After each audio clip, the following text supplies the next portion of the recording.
বাংলাদেশে কিছু আবাল টিকটকারকে আপনারা দেখতে পারবেন সবসময়, আর তাদের মধ্যে অন্যতম হচ্ছে এই রাব্বি। 10,000 টাকা খরচ করে 50টি ব্লগ এবং 102টি টিকটক বানিয়েছে। এখন রাত্রে প্রায় 3:30টার মতো। আর রাত 3টার দিকে কোথায় যাবি হ্যান্ডেল মারা ছাড়া?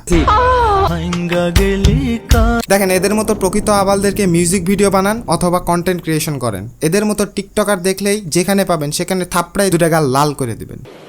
ঠিক আছে। মিউজিক ভিডিওতে একটা নায়িকা জুটাইছে, আর সেই নায়িকাটা হচ্ছে ইমু কুইন আখি। আসলে টিকটকার বলে অনেকেই মূল্য দিতে চায় না, বা অনেকেই বিষয়টা হাসাহাসি ভাবে নেয়। তোদের মতো টিকটকার দেখলে হাসাহাসি করতে মন চায় না, ঠাটায় দুইটা থাপ্পড় দিতে মন চায়, তারপর পাছার উপরে একটা লাথি মেরে মনে হয় যে খেতে ফেলায় পিছন মেরে দি। দেখেন, রাম ছাগলের মতো চুল রাখবেন আর কোদালের মতো দাঁত রাখবেন, তাহলে আপনিও হয়ে যাবেন টিকটকের কন্ট্রোল।